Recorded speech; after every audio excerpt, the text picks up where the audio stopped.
God bless you. సాయంకాలం ముందు మరొకసారి దేవుడు మనకు అనుగ్రహించిన అద్భుతమైన సమయాన్ని బట్టి ప్రభు నామానికి మహిమ కలుగునుగాక. మరి ఆలస్యం చేయకుండా మనము దేవుని వాక్యంలోకి వెళ్ళిపోదాం పిల్లారా. నాతో కలిసి మార్కు సువార్త వైపు తిప్పాలని కోరుతున్నాను. మార్కు సువార్త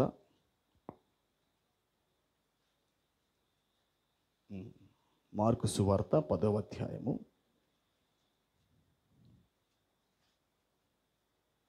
మార్కు సువార్త 10వ అధ్యాయము మొదటి వచనం నుండి మనం చదువుకుందాం. ఆయన అక్కడ నుండి లేచి యూదయ ప్రాంతమునకును యోర్దాను అద్దరికిని వచ్చెను. జన సమూహములు తిరిగి ఆయన యొద్దకు కూడి వచ్చిరి. ఆయన తన వాడుక చొప్పున వారికి మరలా బోధించుచుండెను. పరిశీలు ఆయన వద్దకు వచ్చి ఆయనకు శోధించుటకై పురుషుడు తన భార్యను విడనాడుట న్యాయమా అని ఆయన అడిగిరి. అందుకైన మోషే మీకేమి ఆజ్ఞాపించినని వారిని అడిగాను. వారు పరిత్యాగ పత్రిక రాయించి ఆమెను విడనాడవలనని మోషే సెలవిచ్చినని చెప్పగా యేసు మీ హృదయ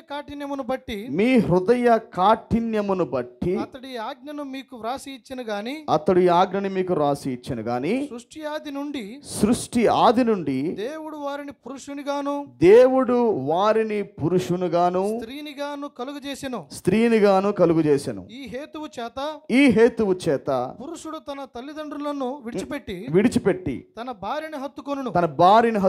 వారిద్దరూ ఏక శరీరమై గనుక వారిక ఇద్దరుగా నుండక ఏక శరీరముగా నుందురు. కాబట్టి దేవుడు జతపరిచిన వారిని మనుష్యుడు వేరుపరచకూడదని వారితో చెప్పెను. దేవుడి చిన్న వాక్యం మన వినికిడిలో దీవించి ఆశీర్వదించను గాక. దయచేసి కూర్చుందామండి. Thank you Jesus. చాలా నిశ్శబ్దంగా ఉంది వాతావరణము. కొద్దిగా కూల్గా ఉండేసరికి, చల్లగా ఉండేసరికి, ఫ్యాన్లు ఆపేసరికి కొద్దిగా ప్రశాంతంగా ఉంది. Thanks be to God. Hallelujah. దేవుని యొక్క పరిశుద్ధమైన నామానికే మహిమ కలుగునుగాక. మరి కూడి వచ్చిన మీ అందరికీ కూడా ప్రభువైన యేసుక్రీస్తు నామములో నా యొక్క ప్రత్యేకమైన వందనాలు మరియు శుభాలు తెలియజేస్తున్నాను. మరి ఎంతమంది సంతోషంగా ఉన్నారు పిల్లారా? ఈ రాత్రి కాలం ముందు యొక్క నోటుబడి సంతోషంగా ఉన్నదా? Praise be to God. దేవుడు నిశ్చయంగా కొన్ని మాటలు ఆయన మనతో మాట్లాడునుగాక. Amen. Glory be to God. సరే గట్టిగా చెప్పండి amen. Hallelujah. Thank you Jesus. Amen అండి ఆమేన్. మరి పిల్లరా, ఈ రాత్రి కాలం ముందు ఒక చిన్న అంశాన్ని మీ వద్దకు తీసుకొని రావడానికి ఇష్టపడుతున్నాను. మరి ప్రవక్త చెప్పిన ఆ అంశం అది. ఆయన it wasn't so from the beginning అనే వర్తమానం చెప్పాడు ఆయన. ఆది యందు ఈలాగు లేదు. ఒకసారి ఇంగ్లీష్ దాన్ని తీయండి. మీ దగ్గర ఉన్న వాళ్ళు ఎవరైనా ఉన్నట్లయితే, ఫోన్ ఉన్నా ఒకసారి ఇంగ్లీష్ దాన్ని ఓపెన్ చేయండి పిల్లారా. ప్రవక్త చెప్తాడు. మార్కు 10వ అధ్యాయము తీయండి ఒకసారి.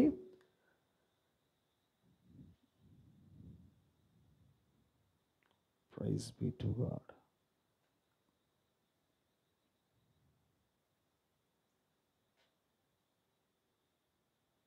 It was not so from the beginning అని ఇంగ్లీష్లో ఉంటుంది.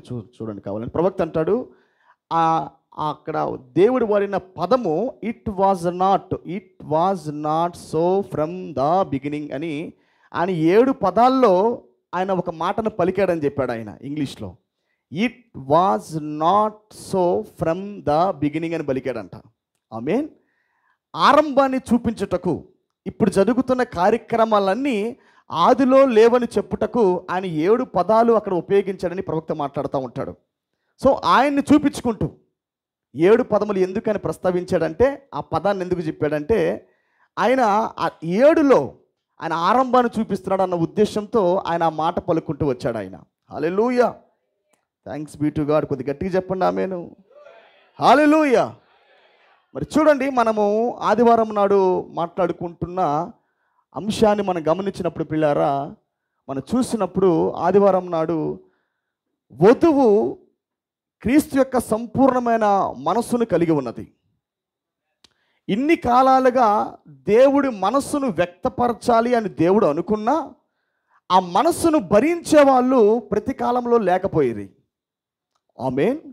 కానీ ఈ చివరి కాలమందు దేవుడు తన మనసును వ్యక్తపరుస్తున్నప్పుడు, దేవుడు తన మర్మాలను, తన మరుగైన సంగతులను ఆయన బయలుపరుస్తున్నప్పుడు వీటిని అర్థం చేసుకునే ప్రజలు ఇప్పుడు భూమి మీదకి వచ్చారు. అర్థం చేసుకున్నట్టుకు దేవుడు కొంతమంది ప్రజలను ఎన్నుకున్నాడు. ఆమేన్. ప్రతి కాలంలో దేవుడు తన అతీతమైన వాక్యాన్ని నమ్ముటకు ఎన్నుకుంటానే వస్తున్నాడు. కానీ చివరి కాలం మంది ప్రత్యేకత ఏంటంటే ఇంకా మరుగైనదంటూ ఏమీ లేదు. ఇంకా అతీతమైన వాక్యం ఇన్ని కాలాలుగా మరుగై ఉన్నది. కానీ ఇప్పుడు సమస్తాన్ని బయలుపరిచాడు ఆయన. ఇప్పుడు బయలుపరిచిన ప్రతి వాక్యాన్ని నమ్మగల సామర్థ్యం మనకి ఇచ్చాడు.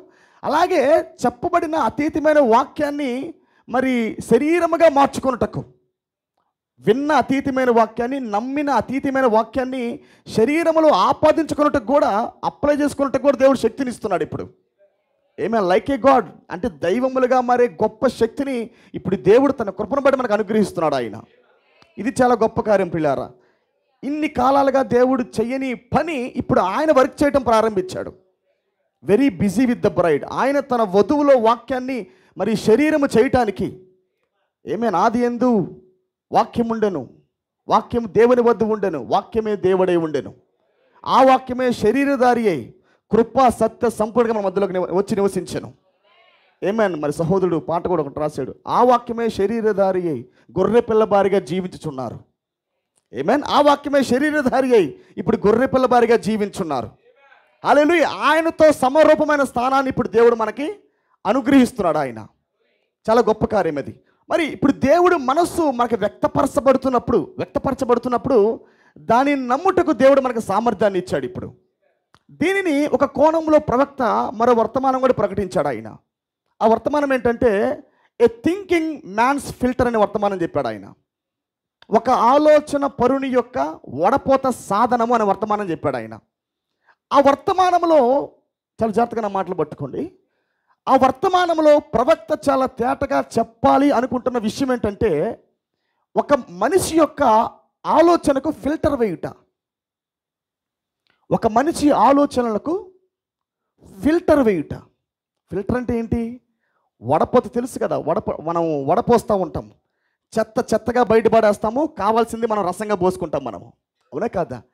అంటే ఆయన ఏం మాట్లాడుతున్నాడంటే ఒక మనిషి పుట్టిన తర్వాత ఈ భూమి మీద ఉన్న సమస్త చెత్తంతా ఆ మనిషి మీద పోయబడతా ఉన్నది. Glory be to God.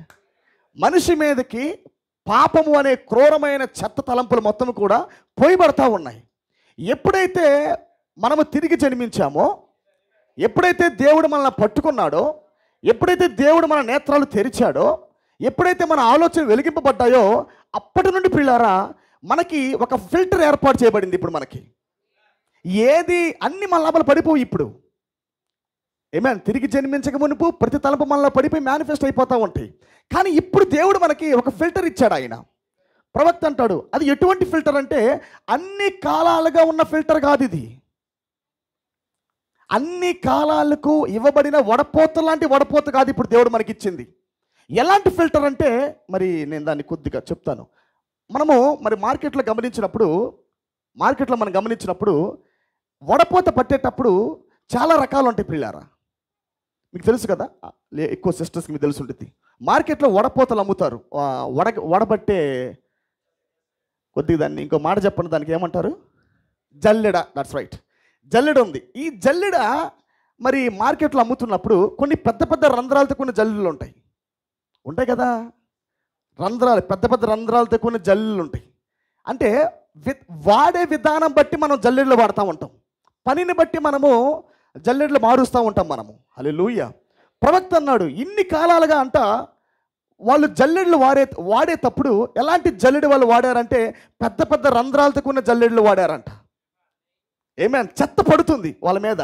చెత్త ఇలా మనసులో పడుతున్నప్పుడు, ఏమేన్, సాతాను యొక్క తలంపులు మనసులో పడుతున్నప్పుడు వాటిని లోపలికి క్యారీ చేసుకుంటానే వాళ్ళు ప్రయాణం చేశారంట. ఎందుకంటే జల్లెడ అనేది ఎక్కువ రంధ్రాలు కలిగి ఉంది అన్నమాట. ఆమేన్.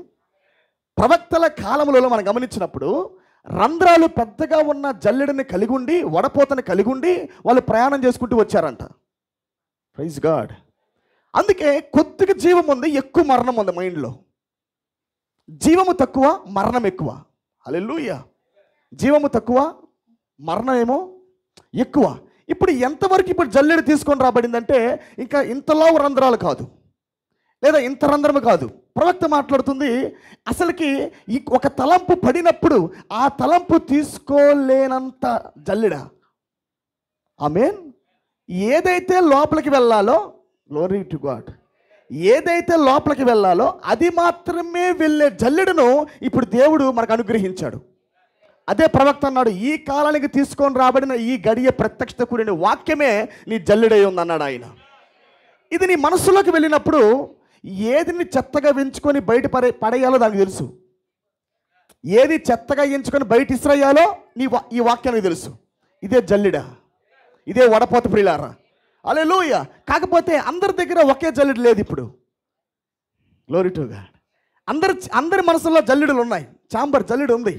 కానీ ఈ గడియ ప్రత్యక్షత కలిగి ఎవరైతే నడుస్తున్నారో, మేఘం యొక్క ప్రత్యక్షత నేను మాట్లాడుతుంది, ఈ యొక్క మేఘం యొక్క బయలుపాటు నిజంగా కలిగి ఎవరైతే నడుస్తున్నారో పిల్లారా, వాళ్ళకి మాత్రము కేవలం రసము మాత్రమే కారే జల్లెడ, ఉపయోగకరమైనది లోపలికి వెళ్ళే జల్లెడ మాత్రమే వాళ్ళకి అనుగ్రహించబడింది ఇప్పుడు. అంటే జీవం మాత్రమే ఇప్పుడు మనసులో ఉత్పత్తి చేయబడుతుంది తప్ప ఇంకా చెత్త, మరణము, అబద్ధము, సాతాను యొక్క పన్నాగములు, సాతాను యొక్క వ్యతిరేక తలంపులు మొత్తం ఇంకా ఆమెలో పాసు కాకుండా ఇప్పుడు దేవుడు వాక్యాన్ని ఇచ్చాడు. హల్లెలూయా. ప్రవక్త అదే అంటున్నాడు, నికోటిన్ అనేది ఏంటి? జల్లెడ కూడా అందనిది. సిగరెట్లో ఏం పెట్టారు? నికోటిన్ అన్నాడు ఆయన. ఆ నికోటిన్ జల్లెడ కూడా అందదంటది. ఎంత ఫిల్టర్ చేసినా, అందుకే ఫిల్టర్ సిగరెట్స్ అంటా ఉంటారు. ప్రవక్త అంటాడు, ఫిల్టర్ సిగరెట్ ఎందుకు వాడుతున్నారు? అది నికోటిన్ పెట్టేస్తారంట. ఒక్కసారి నికోటిన్ తాగాడంటే ఆటోమేటిక్గా ఆ వ్యక్తికి అలవాటు అయిపోతాయి అంట ఎక్కువగా. హల్లెలూయా.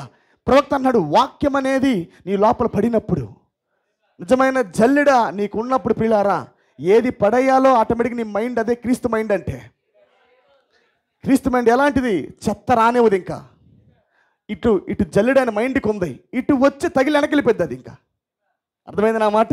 ఇటు తలంపు వాడు వేసినా తగిలి వెనక్కి తప్ప అది ఇటు పక్క పడదు. అది ఎందుకు? జల్లెడి పెట్టాడు ఆయన.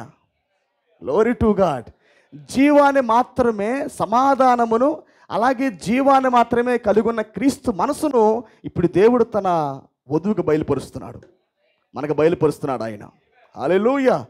అందుకే పిల్లరా, ప్రతి మూలన ఈ వాక్యం మనల్ని చెక్కాల. ప్రతి మూల దేవుడు మనల్ని చెక్కాలని రీతిగా మనం ప్రార్థించాలా. ఎక్కడ లోపం ఉన్నా ప్రభువా నన్ను సరిచే ప్రభువా, ఎక్కడ నేను జల్లెడి పట్టలేకపోతున్నానో దయచేసి నాకు బయలుపరచును ఆయన. ప్రతి చెత్తను బయటికి వెళ్ళగొట్టే గొప్ప అభిషేకం నాకు దయచే ప్రభువా మనం ప్రార్థించాలి పిల్లారా. Glory to God. హల్లెలూయా. మరి మనం కొద్దిగా ముందుకు వెళ్దాం అంశంలోకి. ఆమేన్.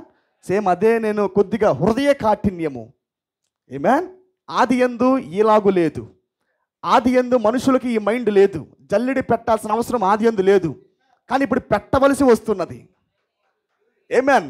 ఆదాముకు ఆ మైండ్ లేదు, జల్లెడి పెట్టే మైండ్ ఆదాముకు లేదు, కానీ ఇప్పుడు పెట్టవలసి వస్తుంది. ఎందుకు? పాపంలో పడ్డాము కనుక వడపోత అవసరమైనది. కానీ ఈ పరిచయం ముగిశాక ఇంకా మనకి జల్లెడి అవసరం లేదు. మనకి ప్యూర్ ఆఫ్ లైఫ్ ఎలా ఉండింది? మైండ్ అంతా మనకి జీవముతో ఉండింది. మనకి ఉత్పత్తి అవుతున్న ప్రతి ఆలోచన అది దేవుడిదే, వస్తున్న ప్రతి తలంపు అది దేవుడిదే. హల్లెలూయా. అదే దేవుడు మాట్లాడుతున్నాడు. ఆది యందు ఇలాంటి ఫిల్టర్లు లేవు, ఆది యందు ఇలాంటి హృదయ కాఠిన్యాలు లేవు, ఆది యందు ఇలాంటి పరిచర్యలు లేవు. ఆమేన్. ఒకసారి నాతో కలిసి లేఖనం తీయండి, మనము చూసుకొని ముందుకు వెళ్దాం ప్రియులారా. Glory to God. అర్థమవుతున్నాయా నా మాటలు? మార్కు సువార్త 20వ అధ్యాయము. మనము మార్కు సువార్త 10 చదివాము, దాన్ని గుర్తుపెట్టుకోండి. దానినే కొద్దిగా ఇంకో దాంట్లో రాయబడిందని నేను చూస్తాను. మార్కు సువార్త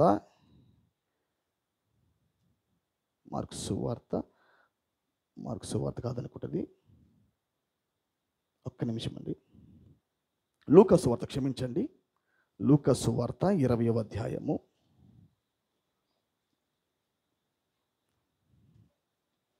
లూకా సువార్త 20వ అధ్యాయము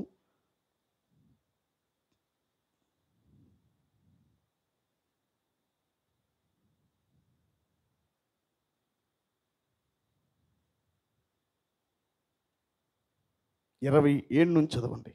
27 నుంచి.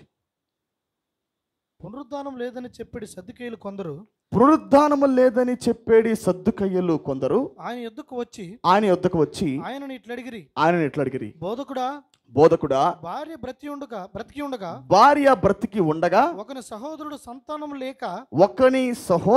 సంతానము లేక చనిపోయిన ఎడల అతని సహోదరుడు అతని భార్యను పెండ్లి చేసుకొని తన సహోదరునికి సంతానం కలుగజేయవలనని మోషే మనకు రాసి ఇచ్చెను. 7 సహోదరులుండిరి. మొదటి వాడు ఒక స్త్రీని పెండ్లి చేసుకొని సంతానం లేక చనిపోయాను. రెండో వాడును మూడో వాడును ఆమెను పెండ్లి చేసుకుని ఆ ప్రకారమే 7 ఆమెను పెండ్లాడి సంతానము లేకయే చనిపోయిరి. పిమ్మట ఆ స్త్రీయు చనిపోయాను. కాబట్టి పునరుత్థానమందు ఆమె వారిలో ఎవనికి భార్యగా ఉండునో ఆ ఏడుగురికి ఆమె భార్యగా ఉండేను కదా అనిరి. అందుకు యేసు ఈ లోకపు జనులు పెండ్లి చేసుకుంటారు, పెండ్లికి ఇయ్యబడుదురు గాని పరమును మృతులు పునరుద్ధానమందు పొందుటకు యోగ్యులని ఎంచబడిన వారు పెండ్లి చేసుకొనరు, పెండ్లికి ఇయ్యబడరు. వారు పునరుద్ధానములో పాలివారయుండి దేవదూత సమానులను దేవుని కుమారులయుందురు గనుక వారికను చావనేరరు. హల్లెలూయా, ఆమేన్. పునరుద్ధానమందు మరి 7 ఒకే స్త్రీ భార్యగా ఉన్నది కదా ప్రభు. మరి పునరుద్ధానం జరిగిన తర్వాత ఈమె ఎవరికి భార్యగా ఉండునని వీళ్ళు మాట్లాడుతున్నారు. ఆమేన్. వీళ్ళు ఒక మాటకు ఆధారం ఏంటంటే మోషే యొక్క లేఖనము. మార్కు 10 ప్రకారంగా మనం చూసాము కదా, పరిత్యాగ పత్రిక. ఒక స్త్రీ వ్యభిచారముతో పట్టబడినట్లయితే బహిరంగముగా భర్త స్వేచ్ఛగా ఆమెకు పరిత్యాగ పత్రికను ఇవ్వచ్చని మోషే తన గ్రంథంలో రాశాడు. పరిత్యాగ పత్రిక, మ్యారేజ్ అండ్ డైవర్స్ అనే వర్తమానంలో ప్రవక్త బోధిని చెప్తాడు. డివోర్స్, విడాకులు భర్త భార్యకు ఇవ్వచ్చని మోషే రాశాడు. దీన్ని ఆధారం చేసుకునే వీళ్ళు వచ్చి ఇక్కడ యేసుక్రీస్తుని ప్రశ్న వేస్తూ ఉన్నారు. ఆమేన్. అంటే వీళ్ళు దేంట్లో భాగమై ఆ ప్రశ్న అడుగుతున్నారంటే వీళ్ళ మైండ్లంతా కూడా గ్రంథముతో నింపబడిందై ఉంది. వీళ్ళ మైండ్ అంతా గ్రంథముతోనే ఉంది. వీళ్ళ మైండ్ అంతా వాక్యంతోనే ఉంది. ఆమేన్. వీళ్ళు అవుట్ ఆఫ్లో లేదు, వీళ్ళు వాక్యంతోనే ఉన్నారు. వీళ్ళు అడుగుతుంది లోకస్తులు కాదు, అడుగుతుంది ప్రవక్త వాక్యాన్ని నమ్మి పట్టుకొని వెంబడిస్తున్న ప్రజలే యేసుక్రీస్తు నుంచి ప్రశ్న వేస్తున్నారు. హల్లెలూయా. కాకపోతే ఈయన మాట్లాడుతుంది ఏంటంటే వాళ్ళు షరతులతో కూడిన నిబంధన యొక్క మాటలు మాట్లాడుతుంటే ఈయనేమో షరతులు లేని నిబంధనతో కూడిన మాటలు ఈయన మాట్లాడుతూ ఉన్నాడు. ఆయన ఆమేన్. గ్రంథము రాయక మునుపు ఆది యందు ఏమై ఉన్నదో అనే మాట ఈయన ప్రస్తావిస్తున్నాడు. గ్రంథము రాశాక ఆమేన్ ఏదైతే రాయబడి ప్రజల్లోకి వెళ్ళిందో దాన్ని వీళ్ళు మాట్లాడుతూ ఉన్నారు. హల్లెలూయా. గమనించండి నా మాటలు. నేను చెప్పాను లాస్ట్ టైం కూడా, షరతులతో కూడిన నిబంధన ప్రయాణము చేస్తూ ఉండగానే షరతులతో లేని నిబంధనను దేవుడు అబ్రహాంకి ఇచ్చాడు. ఆమేన్. షరతులతో కూడిన నిబంధన దేవుడు ఆదాముతో చేశాడు. షరతులతో కూడిన నిబంధన దేవుడు నోవహుతో చేశాడు. కానీ షరతులు లేని నిబంధనను దేవుడు అబ్రహాంతో చేశాడు. ఆమేన్. దేవుడు అబ్రహాముతో ఒక నిబంధన చేసి ఆయన దాంతో ప్రయాణం చేస్తూ ఉన్నాడు. అబ్రహాముతో అలాగే తన సంతానముతో. ఏమని you wanted to walk with the unconditional covenant. Amen. అబ్రహాముతోనూ తన ప్రజలతోనూ దేవుడు ఏ నిబంధనతో కొనసాగడానికి ఇష్టపడ్డాడంటే షరతులు లేని నిబంధన. హల్లెలూయా. కానీ ప్రజలు మరలా వచ్చారు. మోషే కాలంలో ప్రజలు మరలా వచ్చి వాళ్ళు ఆరంభంలో ఆదాముకి ఇవ్వబడిన ఆ నిబంధన మళ్ళీ వాళ్ళు అడిగారు వచ్చి. ఆమేన్. ఆరంభంలో నోవాకు దేవుడు ఇచ్చిన ఆ షరతులతో కూడిన నిబంధనను మరలా వచ్చి ప్రజలు అడిగారు. కానీ దేవుడి మైండ్ ఎలా వెళ్తుంది? ఈ నిబంధన తప్పిపోలా. గమనించాలి కొద్దిగా మీరు. ఆయన చేసిన నిబంధన మాత్రం తప్పిపోలా, అది అలాగే కొనసాగుతూనే ఉంది, విఫలమవలా అది. ఆమేన్. కొద్దిగా పట్టుకోవాలి ఆ మాట మీరు. అన్కండిషనల్ కావనెంట్ ఆయన తప్పిపోలా. ఒక లేఖనం తిని నేను చూపించి వెనక్కి వస్తాను. నేను లాస్ట్ టైం దీని గురించి మాట్లాడతానని చెప్పాను ఆదివారం పూట. రోమపత్రిక, గలతీయులు రాసిన పత్రిక దీన్ని ఒకసారి కొద్దిగా నా మాట మీరు అర్థం చేసుకోండి. గలతీయులకు రాసిన పత్రిక 3వ అధ్యాయము చూడండి. గలతీ రాసిన పత్రిక 3వ అధ్యాయము 16వ వచనం అనుకుంటా. అబ్రహామునకును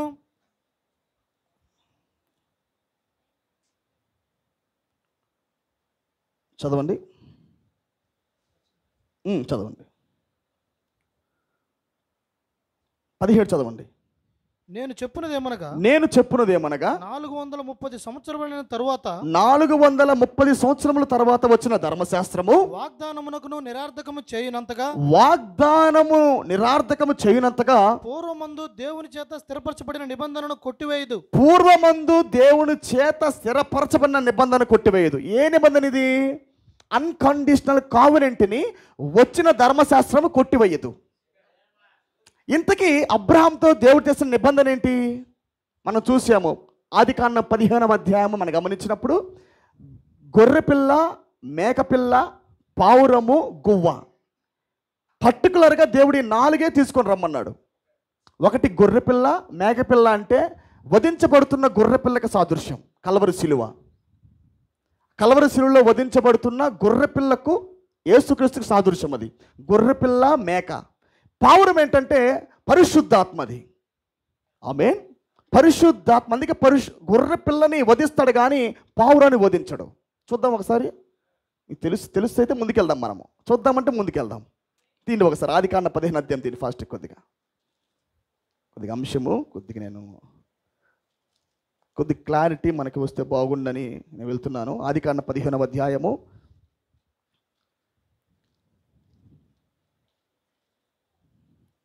చూడండి పిల్లారా.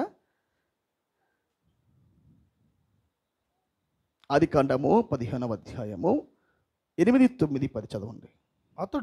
అతడు ప్రభువైన యెహోవా నేను దీన్ని స్వతంత్రించుకొనిదనని నాకెట్లు తెలియననగా ఆయన 3 ఏండ్ల పెయ్యను, 3 ఏండ్ల మేకను, 3 ఏండ్ల పొట్టేలును, ఒక తెల్ల గువ్వను, ఒక పావురపు పిల్లను నా యొద్దకు తెమ్మని అతనితో చెప్పెను. అతడు అవన్నీ తీసుకుని వాటి నడుముకు ఖండించి దేని ఖండనము దాని ఖండనముకు ఎదురుగా ఉంచెను.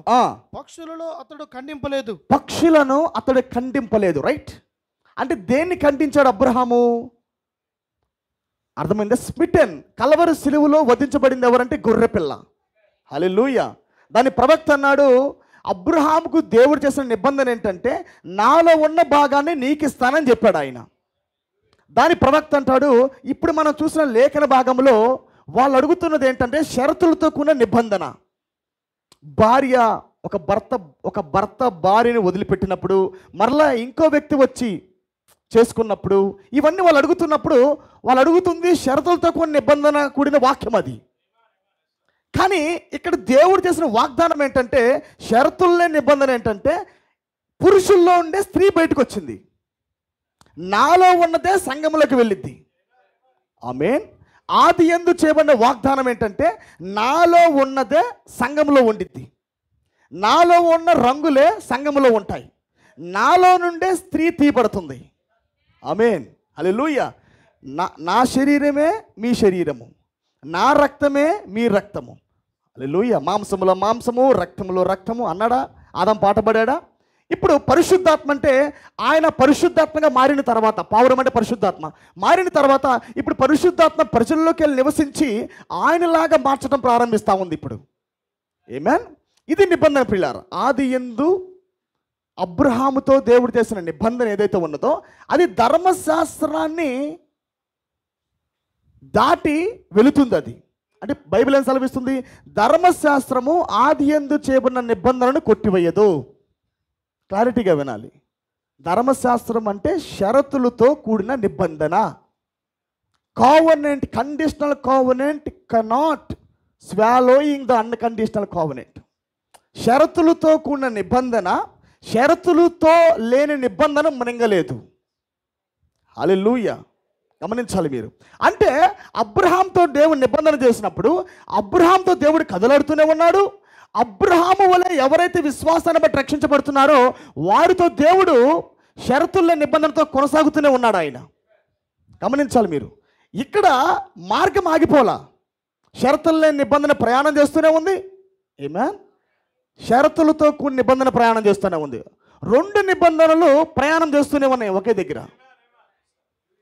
Glory to God. పట్టుకున్నారు మీరు?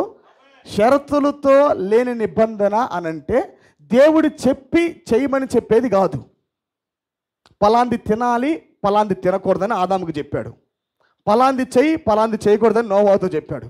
కానీ దేవుడు అబ్రహాంకి అలా చెప్పలా. నీ లోపు నుండి చేపిస్తానని చెప్పాడు. ఎలా అవన్నీ వస్తాయో అవన్నీ ఎలా వస్తాయో అని దేవుడు అబ్రహాంతో ఎలా చెప్తున్నాడంటే, నాలో ఉన్న మొక్కలు నీలోకి వెళ్ళిపోతాయి. ఖండాలుగా కోయబడుట అనగా నాలో ఉన్నది మీ లోపలికి వెళ్ళిపోతుంది. లోపల నుండే ఆ స్వరూపాన్ని ఉత్పత్తి చేసే బాధ్యత నాది. Glory to God. దేవుని పట్టుకునే విషయము అన్కండిషనల్ కావనంటే, ఆయన ఎరిగే విషయము అన్కండిషనల్ కావనంటే, ఆమేన్. ఆయనలాగా మారే విషయం కూడా అన్కండిషనల్ కావనంటే. హల్లెలూయా. గమనించండి, రెండు నిబంధనలు ఒకేసారి ప్రయాణం చేస్తూ ఉన్నాయి. ఆమేన్. జాగ్రత్త పట్టుకోవాలన్నమాట. రెండు నిబంధనలు ఒకేసారి ప్రయాణం చేస్తూ ఉన్నాయి. కానీ దేవుడు ఉంది దేంట్లోనంటే షరతులు లేని నిబంధనతో. వినాలి. దేవుడు ఉన్నది వాగ్దానం చేసింది అబ్రహాంతో ఏ నిబంధన? షరతులు లేని నిబంధన. కానీ ప్రజలు ఎప్పుడైతే ఈ నిబంధన కోరుకున్నారో, షరతులతో కొన్ని నిబంధన ఎప్పుడైతే కోరుకున్నాడో వారి ప్రకారంగా దేవుడు వారికి అనుగ్రహించాడు, తీసుకోమని చెప్పాడు. విన్నారా? దేవుడు ధర్మశాస్త్రాన్ని పెట్టలా, వాళ్ళు కోరితే ఇచ్చాడు. దేవుడు మైండ్లో కండిషనల్ కావాలంటే లేదు, వాళ్ళు కోరబట్టి ఇచ్చాడు. ఇలాగా ఎవరైతే దానికి బానిసలో ఆయన రాస్తాడు. కొద్దిగా తీద్దాం ఒకసారి, తీయండి. గలతీ రాసిన పత్రిక అనుకుంటా.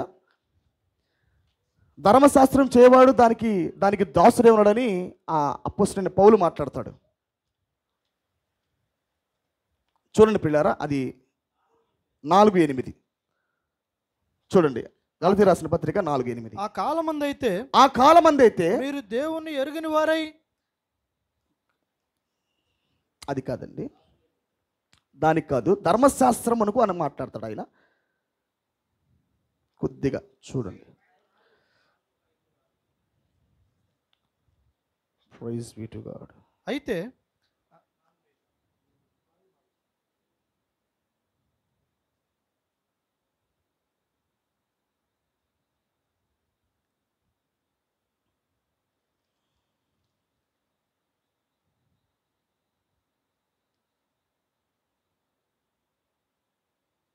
గలతీ రాసిన పత్రికలోని ఈ మాట ఆయన మాట్లాడతాడు. దీన్ని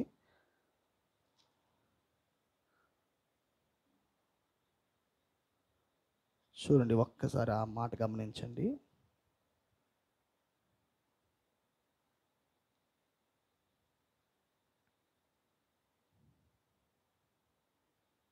ప్రైజ్ పెట్టు కదా. 5వ అధ్యాయం తీయండి ఒకసారి.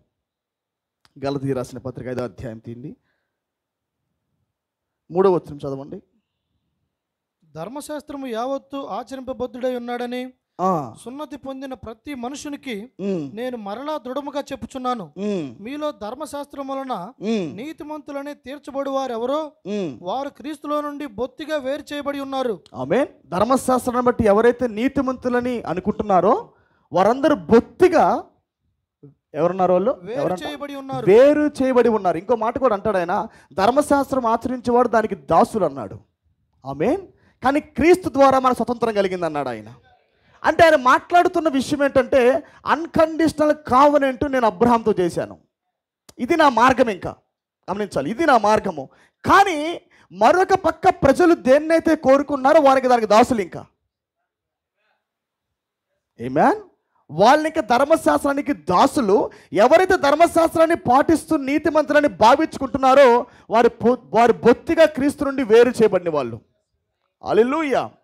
దీనికి పరిపూర్ణంగా వ్యక్తపరిచిన వ్యక్తి ఎవరంటే క్రీస్తే. అబ్రాహాం దగ్గర ఓపెన్ చేయబడిన అన్కండిషనల్ కావనెంట్ ఒక మార్గము. ఆమేన్. షరతులతో కూడిన నిబంధన, షరతులతో లేని నిబంధనను అక్కడ ఓపెన్ చేయబడిన తర్వాత ఆమేన్, దాన్ని మనము చూస్తూ వచ్చినప్పుడు మోషే దాంట్లో భాగమై ఉన్నాడు, యెహోషువ దాంట్లో భాగమై ఉన్నాడు, రాహాబు దాంట్లో భాగమై ఉన్నది. హల్లెలూయా. చూడండి ప్రియులారా, మనం గమనించినప్పుడు ఒకసారి సిరియా దేశము ఇజ్రాయెల్ ప్రజల్ని బానిసలుగా పట్టుకొని వెళ్ళినప్పుడు అక్కడ నయమాన్ అనే ఒక వ్యక్తి ఉంటాడు. నయమాన్ అనే ఒక వ్యక్తి ఉంటాడు. అతను ఒక కుష్ఠవ్యాధి కలిగిన వ్యక్తి. ఈ కుష్ఠరోగం కలిగిన వ్యక్తి ఉన్నప్పుడు అక్కడ వాళ్ళ ఇంటిలోనే బానిసగా ఇజ్రాయెల్ దేశం నుంచి ఒక అమ్మాయిని తీసుకొని వచ్చి ఉంటారు వాళ్ళు, చిన్న పాపని. అయితే ఆ చిన్న పాప ఏం చెప్పిందంటే, ఈ కుష్ఠరోగి అయిన నయమాన్ని చూసినప్పుడు, ఆహా ఇక్కడ నయమానికి కుష్ఠరోగం, రాజుగారికి కుష్ఠరోగం ఉందా?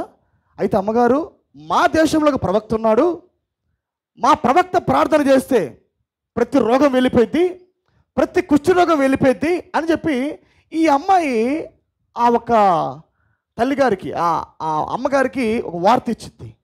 అప్పుడు నయమానికి ఆ వార్త చెప్పినప్పుడు నయమాను నిజంగానే వైద్యులు చేయలేంది మీ ప్రవక్త చేయగలడా అంటే, ఎస్ మా ప్రవక్త చేయగలడు, దేశంలో నిజంగా మా ప్రవక్త ఉన్నాడు, మీరు ఎలీషా అనే ప్రవక్త దగ్గరికి మీరు వెళ్ళండి, ఆమేన్, ప్రవక్త నిశ్చయంగా స్వస్థపరచగలడని అమ్మాయి చెప్పింది. సరే నమ్మకంతో పర్మిషన్ లెటర్ తీసుకొని రాజు దగ్గరికి వెళ్ళి పర్మిషన్ లెటర్ తీసుకొని అక్కడి నుంచి నయమాను యెరూషలేం దేశానికి వెళ్తాడు. ఆమేన్. వెళ్ళిన తర్వాత మరి ఎలీషాని కలవటానికి ఎలీషా ఇంటికి వెళ్తున్నప్పుడు ఎలీషాని పిలవగా ఎలీషా కిందకి రాడు. ఆమేన్. చాలా జాగ్రత్తగా గమనించండి.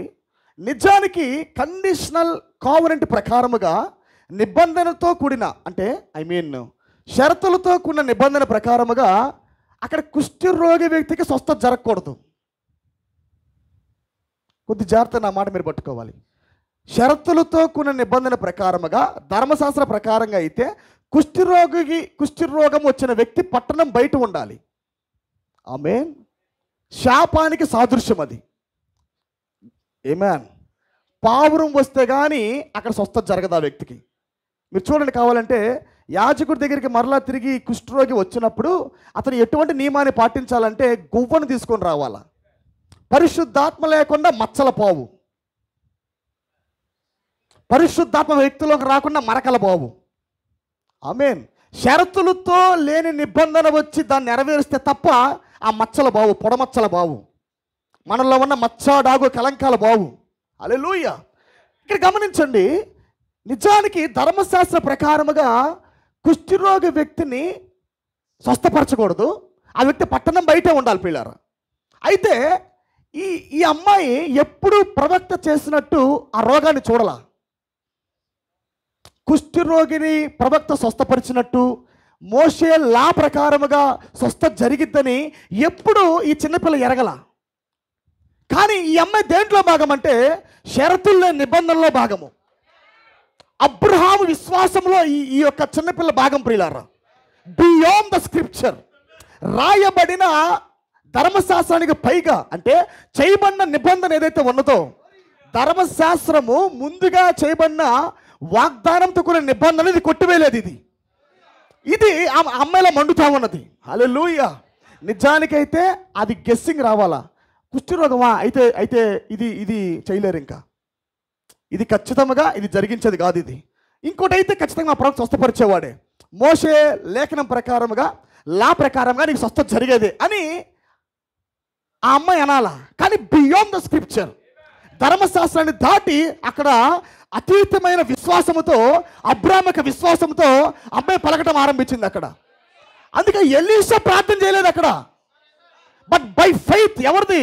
అక్కడున్న వధువు విశ్వాసాన్ని బట్టి అక్కడ స్వస్థత జరిగింది ప్రియారా అని అంటాడు. నయమాన్ అంటాడు, వెళ్తా బహుశా నేను ఏమనుకున్నానంటే ఎలీషా వచ్చి నా నెత్తి మీద చేయబెట్టి ప్రార్థన చేస్తే నాకు కుష్ఠరోగం పోయిద్ది అనుకున్నా. రాజుకి సరఫరా చేస్తున్నప్పుడు, సమాచారం సరఫరా చేస్తున్నప్పుడు వాళ్ళు కూడా విశ్వాసం లేదు అంతగా. కానీ పట్టణానికి బయట ఉన్న, దేశానికి బయట ఉన్న ఒక అమ్మాయి షరతులతో లేని నిబంధన స్టిల్ నెరవేరిద్దని, ఇప్పటికీ అది జరిగిద్దని, గ్లోరీ బీ టు గాడ్. నిజానికి దేవుడు అనుకున్న మార్గం అదేనని ఆమె గుర్తుపట్టింది ప్రియారా.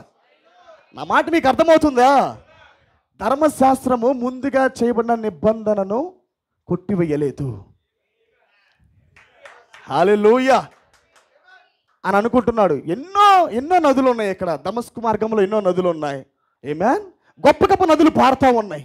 కానీ ఆయన పైనే కూర్చొని యోర్దాను నది దగ్గరికి వెళ్ళి 7 సార్లు మునిగి లేమని చెప్పాడు. ఆమేన్. 7 సార్లు మునిగి లేమని చెప్పాడు. నేను మునగనని చెప్పి ఆ వ్యక్తి అంటాడు. కానీ పక్కన అంటే ఆ మాట నయమాను కూడా నమ్మలా. నమ్మకం లేకుండా అక్కడ ఏం జరగదు, బిలీఫ్ లేకుండా. ఇటు ఎలీషా ప్రార్థన కూడా చేయలా. కానీ ఇక్కడ ఏం జరుగుతుంది? ఎవరో ఒకరు లాగారు అక్కడ. దేవుడు కదలాడుతున్న షరతులు లేని నిబంధన అనే మార్గాన్ని అక్కడ ఒక అమ్మాయి వధువు అక్కడ లాగుతూ ఉంది పిల్లారా. హల్లెలూయా. వెళ్ళి అక్కడ డైరెక్ట్గా వెళ్ళినప్పుడు నువ్వు మునిగి లేమని చెప్పినప్పుడు దాసుడు మాట చెప్పగా 7 సార్లు మునిగిలేగా స్వస్థత జరిగింది అక్కడ. అందుకే యేసుక్రీస్తు అంటాడు, ఎలీషా కుష్ఠు రోగములు స్వస్థపరిచేటప్పుడు ఎవరిని స్వస్థపరచలేదు, కానీ ఒక వ్యక్తినే స్వస్థపరిచాడని చెప్పాడు. కొత్త నిబంధనలో చెప్పాడు అన్నమాట. ఇప్పుడు దాకా ఎవరు కుష్ఠరోగి స్వస్థపరచబడలేదు, కానీ ఎలీషా ఒక్కనే స్వస్థపరిచాడు అన్నాడు. ఇంతకీ స్వస్థపరిచింది ఎలీషా కాదు, అక్కడ బిలీఫ్, వధువు యొక్క విశ్వాసం అక్కడ స్వస్థపరిచింది. అక్కడ అండర్ ద ప్రొఫెట్ అనాయింటింగ్, ప్రవక్త యొక్క పరిచర్య కింద, ఆమేన్, నా ప్రవక్త చేయగలడు, నా ప్రవక్తకు హద్దులు లేవు, షరతులు లేని నిబంధనకు హద్దులు లేవు. హల్లెలూయా. అంటే ఆ టైంకి కూడా ధర్మశాస్త్రం వెళ్తూనే ఉన్నది, స్టిల్ అలా కొనసాగుతూనే ఉంది. కానీ ఈమె ఎలా చూడగలుగుతుంది? ఎలా దాన్ని దాటి ప్రయాణం చేయగలుగుతుంది? ఆమేన్. అర్థమైంది నా మాట మీకు? సో ఆ మార్గం ప్రయాణం చేస్తానే ఉంది. అది స్టార్టింగ్ నుంచి పిల్లారా, అబ్రహాంతో చేయబడిన షరతులు లేని నిబంధనతో కూడిన ఆ మార్గము ప్రయాణం చేస్తూనే ఉంది. కానీ ఎవరైతే దీన్ని తప్పించి ధర్మశాస్త్రం పట్టుకుంటున్నారో వాళ్ళు బానిసలైపోతున్నారు, అక్కడ మరణిస్తున్నారు అక్కడ. ఆమేన్. మరలా దేవుడు వచ్చి ఎన్నుకున్న వారు ఎవరైతే ఉన్నారో వారికి మార్గం తెరవడం ప్రారంభించాడు ఆయన. ఆమేన్. అందుకే అసలు అబ్రహాముకు పుట్టిన షరతులు లేని నిబంధనకు వారసుడు ఎవరంటే ఒక సంతానం అని రాయబడింది అక్కడ. నీ సంతానము అనగా ఒక సంతానంతో కూడిన మాట తప్ప సంతానములనే మాట కాదు. అది షరతుకు పుట్టారు సంతానములు. షరతులు లేని నిబంధనకు పుట్టిందేమో ఒక సంతానమే. Glory be to God. షరతులతో కూడిన నిబంధనకేమో సంతానములు పుడుతున్నాయి. వినాలి, షరతులతో కూడిన నిబంధనకేమో అబ్రహాముకు సంతానములు పుడుతున్నాయి. షరతులు లేని నిబంధనకేమో అబ్రహాముకు పుట్టిన ఒకే ఒక వారసుడు క్రీస్తే. Glory to God. ఎంతమందికి అర్థమవుతుంది పిల్లలు నా మాట? అప్పటి నుంచి స్టిల్ అది వెళ్తూనే ఉంది. అది ఇప్పటికీ షరతులు లేని నిబంధన ప్రయాణం చేస్తూనే ఉన్నది. అది ఆమేన్. గమనించండి, ఆ 2 మార్గాలు ఆగలా. నీ ముందు పెట్టాడు ఆయన, నీ ముందు ఆయన పెట్టాడు. 2 వాక్యాలే, 2 ఒకటే. ఒకటేమో లా, ఒకటేమో గ్రేస్. ఒకటేమో షరతు, ఒకటేమో షరతులు లేనిది. Amen. 2 still it's going on. Conditional and unconditional covenants ఇప్పుడు వెళ్తూనే ఉన్నాయి. కానీ దేవుడు ఎవరినైతే ఎన్నుకున్నాడో వారిని దీంట్లోకి లాగుతున్నాడు. ఆ అమ్మాయి ఎన్నిక చేయబడింది కాబట్టే ఆ నిబంధనలో భాగమైంది కనుక బియాండ్ ద స్క్రిప్చర్ ఆమె చూడగలిగింది ప్రియులారా. హల్లెలూయా. ఇప్పుడు మనం చూసిన లేఖన భాగంలో కూడా షరతులతో కొన్న నిబంధన ప్రకారము వాళ్ళు ఒక స్త్రీ మా పెద్దనని పెళ్లి చేసుకుంది. కొద్దిగా దీన్ని మీరు కాంట్రవర్షియల్గా తీసుకోకుండా కొద్దిగా ఈ కాలపు యొక్క లేఖనాలతో మనం కొద్దిగా దాన్ని ముడివేసి మాట్లాడదాం. ఆ ఒక్క ప్యారబుల్ మాత్రమే నేను కొద్దిగా దాన్ని అలా చెప్తాను. దాన్ని జాగ్రత్తగా అర్థం చేసుకున్న మాట మీరు. మా పెద్దన్నయ్య ఒక అమ్మాయిని చేసుకున్నాడు. ఆ భార్య మా అన్నయ్య చనిపోయాడు. తర్వాత ఇంకొకరు అలా 7 చేసుకున్నారు ఒకే అమ్మాయిని. ఇప్పుడు 7వ అతను కూడా మరణించాడు. అలాగే ఆ అమ్మాయి కూడా మరణించింది. ఇంతకీ పునరుద్ధానం చెందాక ఇంతకీ ఆ అమ్మాయి ఎవరి భార్యగా పిలువబడుతుంది 7 అనే ప్రశ్న షరతులు లేని నిబంధనకు పుట్టిన పరిపూర్ణమైన మనిషిని అడిగారు. అనేమన్నాడు? మీ మైండ్లన్నీ హృదయ కాఠిన్యంతో నింపబడి ఉన్నాయి. మీరు మాట్లాడుతున్న లేఖనమే, కానీ మీ హృదయాలు ఎలా ఉన్నాయి? హృదయ కాఠిన్యంతో లేఖనాలు పట్టలేని పరిస్థితుల్లో మీరు ఉండిపోయారు. కానీ ఆది యందు ఎలాగూ లేదు. ఆది యందు అలాగు లేదు. It was not so from the beginning. Amen. ఆదాము హవ్వలు ఆది యందు ఉన్నప్పుడు, హవ్వ పాపం చేసినప్పుడు, వ్యభిచారం చేసిందని హవ్వని ఆదాము వదిలిపెట్టల ఆరంభములో. ఆమేన్. మోషే ఏం రాశాడు? వ్యభిచారంగా పట్టబడితే విడనాడొద్దని చెప్పాడు. కానీ ఏనేమంటున్నాడు? ఒక పురుషుల్లో నుండే స్త్రీ తీయబడింది అంటే ఒక మనిషికి ఒక స్త్రీయే ఉంది. ఆది యందు ఒక పురుషుడికి చెప్పాలి ఒక ఎముకే ఉంది, 4-5 ఎముకలు లేవు. ఆమేన్. మీ హృదయ కాఠిన్యాన్ని బట్టి ఒకరు వ్యభిచారం చేస్తే ఇంకొకరు పట్టుకుంటున్నారు. ఆమేన్. ఆ పట్టబడితే ఇంకొకరు పట్టుకుంటున్నారు. ఎందుకంటే మీరు ఏక శరీరం అని మీకే తెలియదు, కానీ ఆదాముకు తెలుసు. ఆది యందు ఆమె పాపం చేసిన ఆమె నా ఏక శరీరము. ఆమె వెళ్ళిపోతే నేను వెళ్ళిపోయినట్టే, ఆమె పడిపోతే నేను పడిపోయినట్టే. నా రక్తములో రక్తము, నా మాంసములో మాంసము, నా ఎముకలలో ఎముక. ఆమె లేకపోతే నేను సంపూర్ణము కాదు అని ఆదాము ఆనాడు గమనించాడు. కానీ మీ హృదయ కాఠిన్యాన్ని బట్టి, అంటే మీ లోపల ఏముంది? ఎప్పుడు చేస్తే ఇంకొకరితో కలుద్దామా అని ఉంది.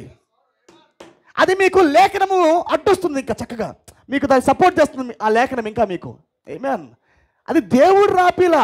దేవుడు అంటున్నాడు మీ హృదయ కాఠిన్యాన్ని బట్టి దాన్ని రాపించాను నేను మీకు. ఆమేన్. నిజానికి బహిరంగంగా పట్టబడినా వ్యభిచారి అయినా అక్కడ భర్తలు హత్తుకోవాలి. అక్కడ it was not so from the beginning. ఆది యందు ఎలాగో లేదు. ఆమె వ్యభిచారంతో పట్టబడితే ఆదాముకు తెలుసు.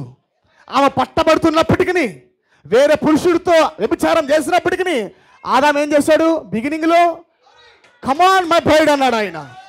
మరలా రా నా భార్య అన్నాడు ఆయన. Come on my darling, come on my honey అన్నాడు ఆయన. ఏమైనా ఎందుకు? పని చేస్తున్నది ఏ నిబంధన? షరతులు లేని నిబంధన. షరతుకి హద్దు ఉన్నది, షరతుకి హద్దు ఉంది ప్రియులారా. కానీ షరతులు లేని నిబంధనకు హద్దులు లేవు అక్కడ. It was not so from the beginning. The faith civilization, విశ్వాసపు నాగరికత ప్రజల్లో ప్రయాణం చేస్తున్నప్పుడు, 2 పాయలుగా చేల్చబడిన నిబంధన ప్రయాణం చేస్తున్నప్పుడు, ఏమైనా మధ్యలో ఆ 2 పాయలకి మధ్యలో ఆ అగ్ని సమంగా ముందని వెళ్తున్నప్పుడు, గ్లోరీ బి టు గాడ్, అది హృదయంలోకి వెళ్తుండగా ఇంకా హద్దులు కనపట్లేదు అక్కడ. ఇప్పుడు పెట్టారు లేఖనాలు, ఇది చెయ్యి ఇది చెయ్యి అని. కానీ ఆది యందు అలాగలేదు అన్నాడు ఆయన. Glory to God. గమనించండి, ఆయన మాట్లాడతాడు పూర్వమందు అలాగు లేదు అంటే పునరుద్ధానమందు అసలు భార్య భర్తలనే మాటే ఉండదు. కొద్దిగా దీన్ని నేను చెప్తా వినండి కొద్దిగా. అంటే నిజమైన భర్త అక్కడ యేసుక్రీస్తే. ఆది యందు సంఘానికి భర్త ఎవరు? Amen. The real husband of the church. సంఘమునకు నిజమైన భర్త ప్రభువైన యేసుక్రీస్తు. అందుకే ఆయన మనలను విడనాడలేదు ఆయన. అందుకే ప్రవక్త అంటాడు ఎఫ్ఎస్సి కాలము ఎలాంటిదంటే ఏదైనా తోటలో ఎలాగైతే జరిగిందో ద సేమ్ థింగ్ మరలా ఎఫ్ఎస్సి కాలంలో జరిగిందని చెప్పాడు ఆయన. కానీ అదే క్యారెక్టర్ ఆది కాండంలో ఎలాగైతే ఆదాము తన భార్యని హత్తుకున్నాడో ఆ పర్ఫెక్ట్ మ్యాన్ ఎలాగైతే హత్తుకున్నాడో, మరలా కడపటి ఆదాము వచ్చి ఎఫ్ఎస్సి కాలంలో తన ప్రేమను దేవుడు చూపించినా, తన సామర్థ్యాన్ని చూపించినా, వెలపెట్టి తన సంఘాన్ని కొనినా, ఆ మరలా పాపంలో వెళ్ళిపోయిందామా, వ్యభిచారంలో పడిందామా. కానీ దేవుడు వెంటాడుకుంటూ వచ్చాడు. మరలా విడనాడలేదు ఆయన విడనాడలేదు ఆయన. తన భార్య ఏంటో ఆయనకి తెలుసు. ఏమని గమనించారు నా మాట. అందుకే ప్రవక్త అంటాడు you must know your your position. నీ స్థానము నీకు ఖచ్చితంగా తెలియాలి, నీ ఎముకేంటో నీకు తెలియాలి. నిజంగా నా మాంసమే అన్నప్పుడు, నా ఎముకే అన్నప్పుడు, నా రక్తమే అన్నప్పుడు అక్కడ ఏం జరిగిద్దంటే హత్తులు మీరిన ప్రేమ అక్కడ ఉండిద్ది. ఆమేన్. అందుకే అంటున్నాడు ఆయన అసలు మనిషిలో ఉంది ఒక్క ఎముకే, తీయబడింది ఒక్క స్త్రీయే ఆది యందు ఆరంభములో. కానీ ఇప్పుడు ఆ ప్రాసెస్ కట్టింది కనుక, ఆ మార్గము తెగిపోయింది కనుక ఇప్పుడు ఒకరు కాబట్టి ఇంకొకరు, ఇంకొకరు కాబట్టి ఇంకొకరు, ఇప్పుడు అది ప్రారంభించబడింది. అది మరలా యేసుక్రీస్తు వచ్చి ఆది యందు ఎలాగైతే ఆదాములో నుండి అవ్వ తీయబడిందో, కలవరి శిలువలో దేవుడు మరలా తన భార్యని తీసి ఆరంభాన్ని చూపించడం ప్రారంభించాడు.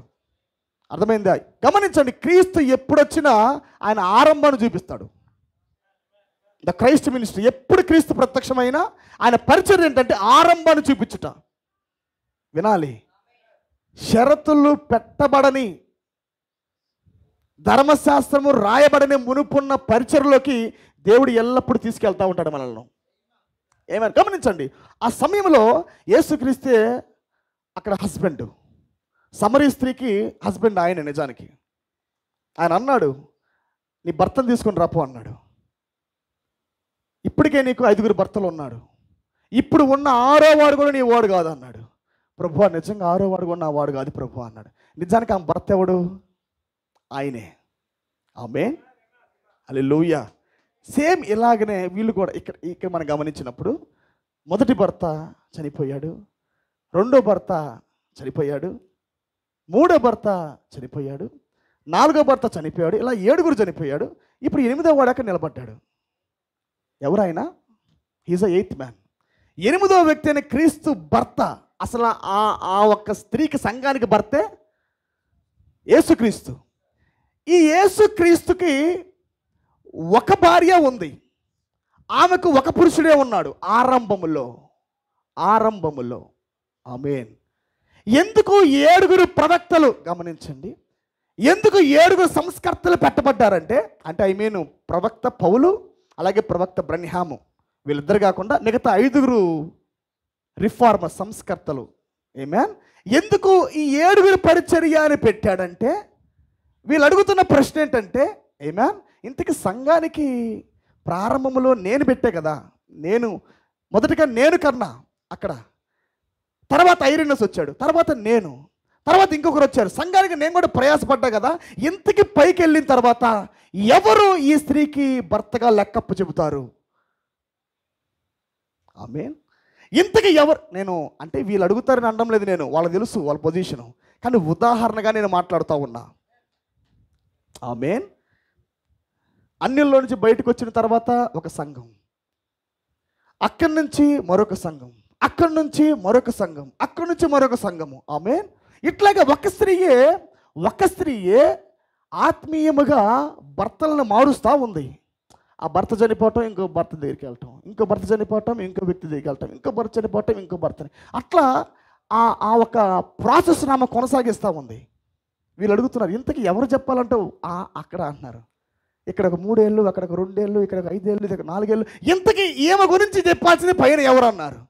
ఆయన అన్నాడు, మీ హృదయ కాఠిన్యాన్ని బట్టి మాటలు వస్తున్నాయి తప్ప ఆది అందు ఎలాగో లేదు. అసలు నా భార్యకి నేను భర్తను, ఆమె నా ఎముక, ఆమె నా రక్తము, ఆమె నా మాంసము. ఆమేన్. ఎందుకు ఈ ఆలోచనలు వచ్చాయంటే, రాయబడిన ఒక అక్షరం మీ దగ్గరికి వెళ్ళింది కనుక మీరు దాన్ని చూశారు. ఇప్పుడు 2వ రాకల్లో దేవుడు వచ్చి నిలబడితే అయ్యే ప్రశ్నలు జరుగుతాయి అనుకుంటా బహుశా. ఆమేన్. మొదటి రాకల్లో మోషే ధర్మశాస్త్రాన్ని బట్టి మాట్లాడారు. ఇప్పుడు పౌలు చెప్పిన లేఖనం కావచ్చు, విలియం బ్రానన్ చెప్పిన లేఖనం కావచ్చు పట్టుకొని ఆయన వస్తే బహుశా అక్కడ నిలబెడితే ఆయన అదే ప్రశ్నలు అడుగుతారు. కానీ ఆయన మాట్లాడుతుంది ఇప్పుడు రాయబడింది కాదు, మాట్లాడుతుంది ఆయన. ఆదిలోకి వెళ్దాం, అసలుకి విత్తనాల గ్రంథంలోకి వెళ్దాం మనము. ఇలాంటివి ఉన్నాయా? ఏమి జరిగినా భర్తే పడాలా. హల్లెలూయా. ఏమి జరిగినా భర్తే పడాలా, అంతేగాని ఇంకొకరు రావటానికి కారణం సంఘమే. ఆమేన్. వీళ్ళు కోరుకున్నారు తప్ప నిజానికి ఆరంభంలో నా మార్గం అది లేదు. Glory to God. అంటే మీకు అర్థమైందా? షరతులు లేని నిబంధన వెళుతుంది, దానికి నేనే హెడ్ని. I am the boss of the వే.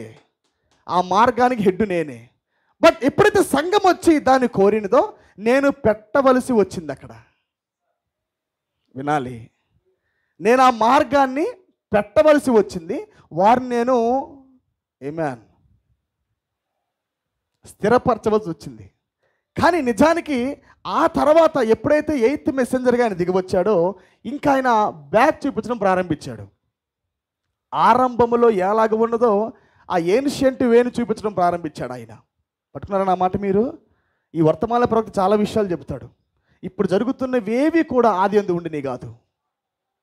ఇప్పుడు జరుగుతున్న ఏవి కూడా, అందుకే ప్రవక్త అనేది కూడా ఎప్పుడు యోహాను వధు మనసు బ్యాక్ టు ద ఈడెన్. అసలు వెనక ఏదెల్లో ఏం జరిగింది, పడిపోక ముందున్న మార్గం ఏంటి? ఆమేన్. ఈ గ్రంథము రాకముందున్న మార్గం ఏంటి? హల్లెలూయా. ఆ మార్గంలోకే ఆమె ముఖం తిరుగుతూ ఉన్నది. బ్యాక్ ఏం జరిగింది అసలుకి? ఇప్పుడు ఈ పెట్టారు ఓకే, కానీ ఆఖరి మనసు ఏమైంది ప్రియులారా? హల్లెలూయా. అది మనం పట్టుకోవాలా. మన మనసు ఫిల్టరైజేషన్ జరుగుతున్నప్పుడు, వాక్యము వడపోత జరుగుతున్నప్పుడు, ఇంతకీ మన మనసు ఎంత దూరం వెళ్ళాలంటే, ఆది యందు దేవుడు ఏ మనసు అయితే కలిగి ఉన్నాడో ఆ ఆరంభము ఆ వాక్యములకి మన మనసు ప్రయాణం చేస్తూ ఉండాలా. హల్లెలూయా. ఆ మాటలు అర్థమైనయా మీకు? It was not so from the beginning. ఆది యందు ఇప్పుడు జరుగుతున్న సంగతులు ఏమీ కూడా లేవు. హల్లెలూయా. అందుకే ఇప్పుడు క్రీస్తు వచ్చిన తర్వాత కూడా 7 సంఘకాలాలుగా ఉన్న ఆమేన్ 7 సంఘకాలాలుగా ఉన్న పరిచర్య ఏదైతే ఉన్నదో ఇదంతా ముగిబడి ఒక న్యూ మినిస్ట్రీ ఆయన స్టార్ట్ చేయడం ప్రారంభించాడు. న్యూ మినిస్ట్రీ, ఒక కొత్త పరిచర్య, ఆది యందు లేని పరిచర్య, ఆధారాలు లేని పరిచర్య. ఆమేన్. పడిపోక ముందు ఉన్న ఆది తలంపులు, ఏన్షియంట్ థాట్స్, తండ్రి ఆలోచనలు, తండ్రి మార్గాన్ని బయలుపరచడం ప్రారంభించాడు ఆయన ఇప్పుడు. హల్లెలూయా. అర్థమైందా? దీన్ని మనసులో పెట్టుకొని పిల్లారా, తర్వాత మనం దీన్ని కొనసాగిద్దాము. It was not so from the beginning. ఆది యందు ఇలాగు లేదు. ఇప్పుడు జరుగుతున్న ప్రతి ధర్మశాస్త్రపు కట్టడ ఆది యందు లేదు. హల్లెలూయా. మన తర్వాత మాట్లాడుతాం. అన్కండిషనల్ కావరెంట్. గుర్తుపెట్టుకోండి, కండిషనల్ కావరెంట్ వెళ్తుంది, అన్కండిషనల్ కావరెంట్, రెండు ఒకేసారి ప్రయాణం చేస్తూనే ఉన్నాయి. ఇప్పుడు కూడా స్టిల్ ఇట్స్ గోయింగ్ ఆన్. రెండు వెళ్తున్నాయి. కాకపోతే షరతుల నిబంధనలోనికి క్రీస్తు వచ్చి లాగుతున్నాడు. మొదటి రాకల్లో లాగాడు, ఇప్పుడు రెండో రాకల్లో లాగుతున్నాడు. విన్నారా? పౌలు వచ్చిన తర్వాత కేవలము లాగేసిన తర్వాత అందరూ కృపలోకి ఏమి వెళ్ళిపోలా. యేసుక్రీస్తు వచ్చి ఇటు లాని కృపని వేరు చేసిన తర్వాత ఇంక సంఘమంతా కృపలో ఏం పట్టబడలా. మరలా బ్యాక్ టు లా. ప్రతి కాలంలో మరలా సాతాను వస్తుంది, కండిషనల్ కావాలంటే అమలు చేస్తూ ఉంది. ఆమేన్. కానీ మరలా క్రీస్తు వచ్చి ఏదైతే మొదటి రాకల్లో ఆయన చేయటం ఆరంభించాడో, ఆమేన్, షరతుల్లో నిబంధన చూపించడం ఆరంభించాడో, మరలా ఇప్పుడు వచ్చి అదే మార్గాన్ని ఇప్పుడు ఆయన చూపించడం ప్రారంభించాడు. ఆమేన్. ఇప్పుడు ఎవరిని బట్టి దేవుడికి సంతోషం అంటే, ఇప్పుడు ఎవరు దేవుడి మార్గాన్ని కనుగొంటారంటే ఆ అమ్మాయి లాంటి వాళ్ళు. దేశం కానీ దేశంలో ఉండి గ్రంథాన్ని చేతిలో పట్టుకొని కూడా గ్రంథము దాటి ఆలోచన చేస్తుంది. చూసారా? నిజానికి ఎలీషా తిట్టాలా అమ్మాయిని. అమ్మాయి, నీ గ్రంథం తెలుసు అసలు? నీకు ఎవరు నేను పంపించింది? నయమాను ఎవరు పంపించారు అసలుకి? గ్రంథములో లేని మాట అది. ఆమేన్. కానీ ఎందుకు వచ్చా నీవు అని అనాలా. కానీ సరైన మార్గాన్ని పట్టుకుందా ఆమె. అక్కడ ఉన్న గెహజీ పట్టుకోలా. గెహజీ డబ్బుకు తిరుగుతూ ఉన్నాడు. ఎలీషా మైండ్ కలిగి లేడు, కానీ ఎలీషా మైండ్ వధువు కలిగి ఉంది. పక్కన తిరుగుతున్నాడు, ఆ మైండ్ లేదు. కానీ దూరాన ఉన్న ఒక దేశంలో ఉన్న ఆ అమ్మాయికి ఎలీషా మైండ్ వెళ్తూ ఉంది. ఆ దేశంలో జరుగుతున్న సమాచారం ఎలీషాకి ఎలాగైతే వస్తున్నాయో, ఆమేన్, అమ్మాయి కూడా ఆ షరతులు లేని నిబంధన బియాండ్ దల్లా అమ్మాయి ప్రయాణం చేస్తూ ఉన్నది. హల్లెలూయా. ఇప్పుడు వధువుకు మరలా దేవుడు ఆ మార్గాన్ని తెరుచుని బట్టి, విశ్వాసాన్ని బట్టి ఆయన మనం ఇష్టలు అవుతున్నాం. మనము దల్లా మరి ధర్మశాస్త్రం కొట్టువేయబడి విశ్వాసంతో కూడిన షరతుల నిబంధనతో కూడిన మార్గం ద్వారా ఇప్పుడు మరలా వధువు నీతిమంతురాలుగా తీర్చబడతా ఉన్నది. దేవుడి కొద్ది మాటలు దీవించునుగాక. అందరూ పైకి లేచి నిలబడదాం.